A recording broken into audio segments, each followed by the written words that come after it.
What's up guys, this is OmegaLiar, and today I'm bringing you another episode of Advanced Smash, and today we're going to be covering Robin.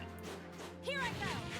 Now, obviously Robin is a very interesting character with some interesting mechanics, but before I get into that, as always, you can check the description for timestamps to specific sections you're looking for. We've got the neutral game, the combos, the punish, the kill options, and the conclusion. But obviously, first things first, let's start with the neutral. And the first thing I want to talk about in the neutral is this sort of falsified mentality that a lot of commentators have put into the minds. If you watch top players like Nairo play Robin, you're not going to notice this, but there's this sort of idea that using attacks without hitting is somehow wasting them, but I'm telling you straight off the bat, that's not true. The ability to grab your Levin sword, grab your books, grab your anything, is not a waste. It actually makes it arguably more powerful. Because now, as you can see, I have a Levin sword in my hand.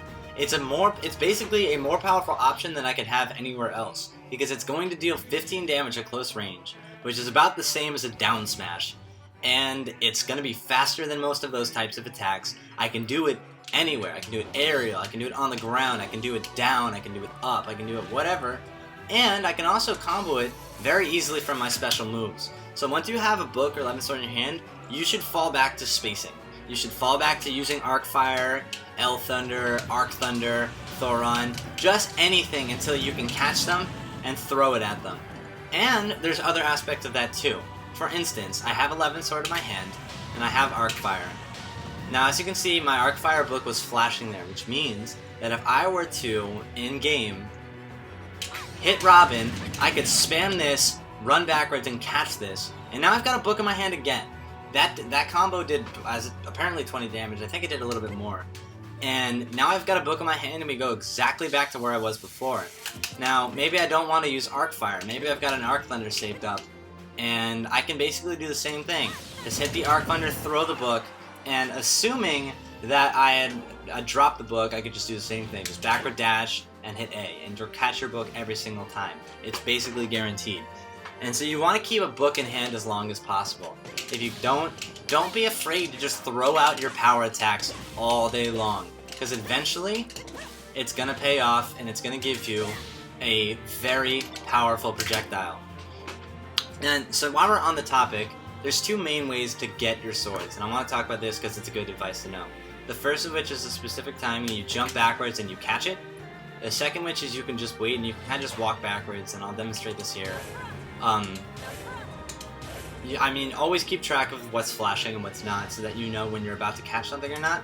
But like I said, you can just turn around, walk, and just, well, I missed it there, but you can just catch it. You can also do it with a dash attack. But make sure you practice that a lot. You can just go into training and do it on your own. You can try it while moving around. You can do all sorts of different setups and whatever. But once you get really consistent at grabbing your books, then you're just going to be a better player for it. Your character is infinitely stronger than they were before.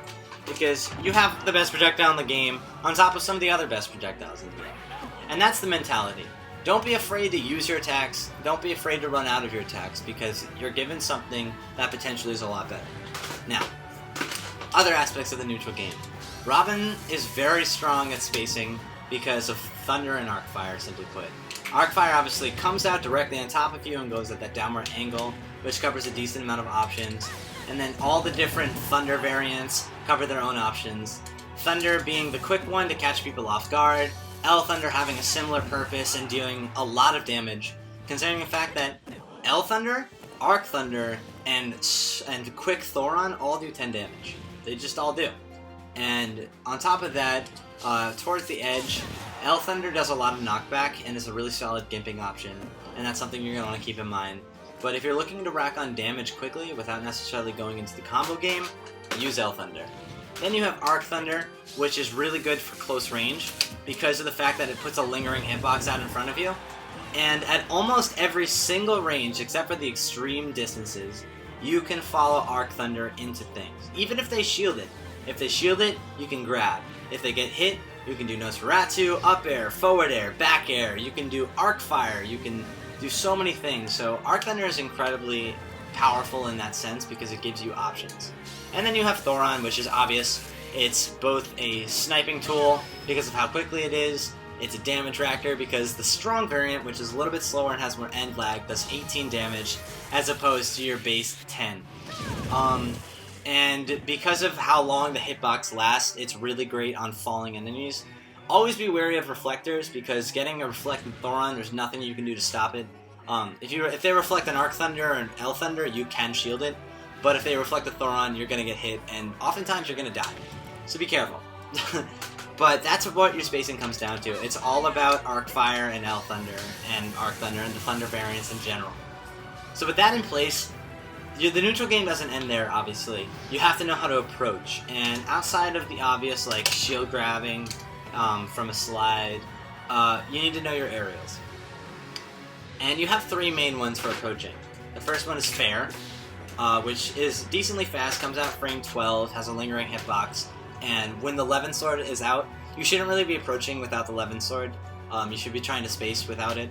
But when the Levin Sword is out, it's very powerful. And furthermore, you can jump out of a short hop fair. Short hop fair to jump. Which means that if you were to hit this on shield, you can jump away, you can push backwards, and 9 times out of 10 they're not going to be able to really follow up on you. It's actually pretty safe. Other options you need to know is Nair, for being a faster option that hits almost exactly the same range in front of you.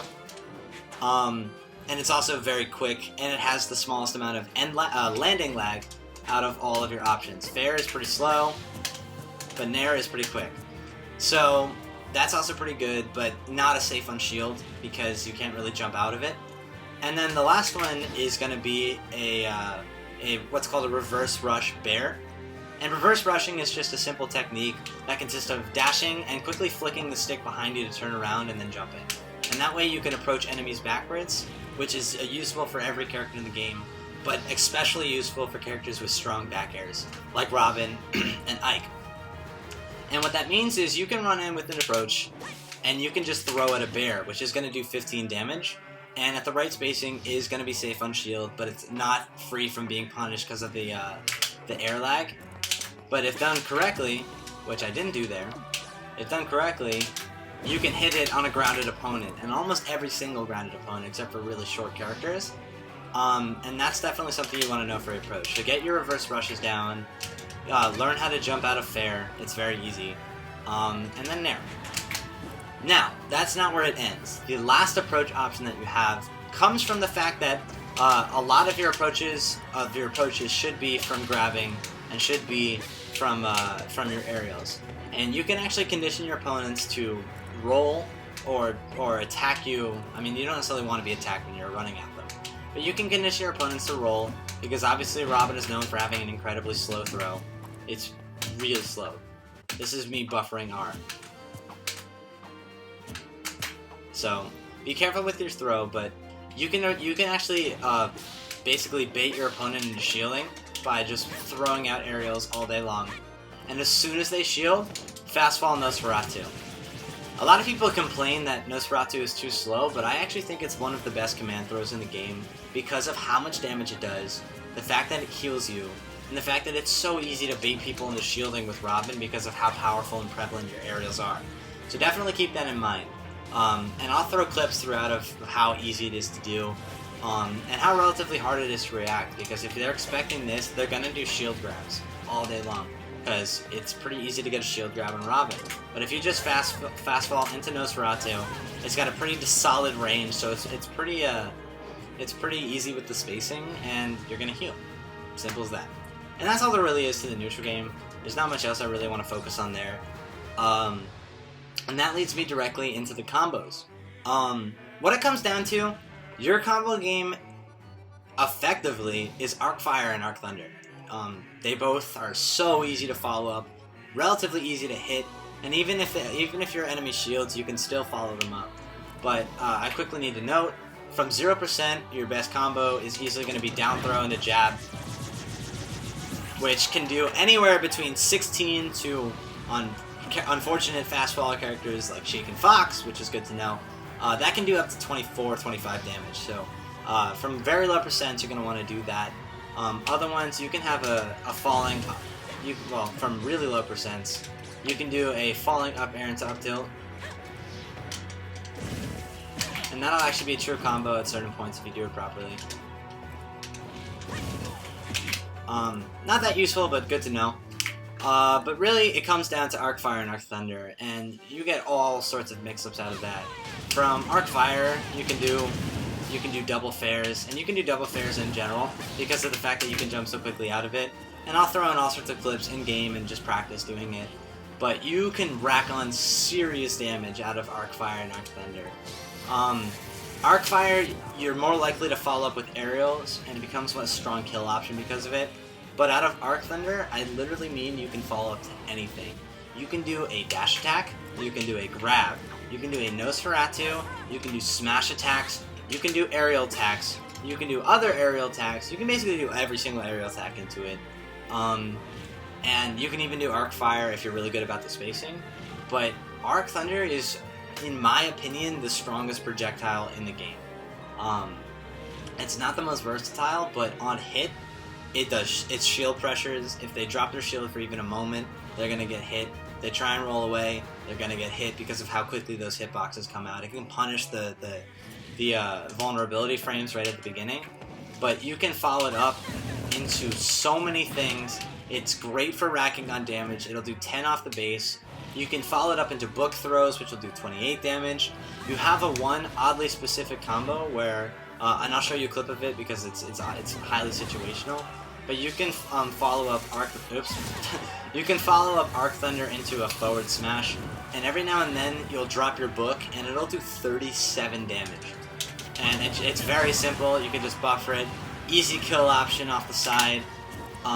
Furthermore, I think you might also, after the buff, be able to do. You can do an Arc Thunder into into an up smash, which is also decent. Arc Thunder into back air. I'll be throwing in clips because there's just a lot to cover.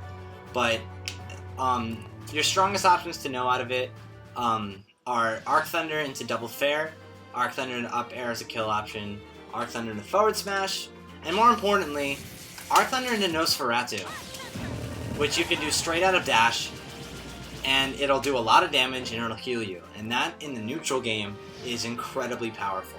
So know your mix-ups. Furthermore, if they're caught shielding in Arc Thunder, you could just do the Nosferatu anyway, because it's a command grab. It'll hit them out of shield. You'll likely get hit by the last hit. It'll do an extra little bit of damage there. Know your mix-ups. Know your kill options. Know what's the strongest thing to do. Arc Fire and Arc Thunder are your combo game, and they're also some of your best kill options as well. When you get to the higher percents, if you can land an Arc Fire and Arc Thunder, you can kill. It's straightforward as that. Arc Fire into up air is incredibly powerful. Arc Fire into fair is powerful. Arc Fire into bear is also very good. But once you learn your options and how to time them and everything, you're going to be getting kills all day. And that's really what the kill options come out to. At this point, it almost went without saying how many kill options Robin actually has. You have forward throw to Thoron, down throw to up air, back throw in general at relatively low percents off the side, and that really can kill early. You have jab combo of both variants, air killing off the top, fire killing off the side, which can also pick up some very early kills. Furthermore, you have dare for its unintended purposes as a really solid knockback move, or you can use it for its intended purposes as a strong spike. Alternatively, you have Elwind as a weaker but faster version of the spike. You can throw Thoron out randomly in the neutral game to pick up kills. You can punish with Thoron, and that'll really do damage to rolls. You can snipe people with Thoron with relative ease. You can also just throw out random aerials in the neutral game, and those can pick up kills, like Bear and Up Air. You can kill with Dash Attack on lighter characters. You can throw your books, and those are 18 damage high kill options. Furthermore, you have the dreaded Arc Fire to Up Air, which is easily one of the most deadly kill combos in the game because of how easy it is to hit and how it's guaranteed on every single character. Now I actually left the punish options for after the kill options, which is a little bit different from last time, because punish options is going to be super short. Robin is not very good in the punish game. You can punish rolls with down smash because of the long lasting hitbox, and it covers behind you very well, and it's just out there for a long time. Oddly enough, down smash can also be safe on shield in the odd occasion where their shield gets hit both by the swing and the little thunderbolt that sends out afterwards, and it'll push them back really far. So for your punish game, you want to know down smash. L Thunder is super good too, because if you can catch your opponent on the floor, let me see if I can just... You can catch them with an L Thunder, and let me see if I can just do something a little bit closer.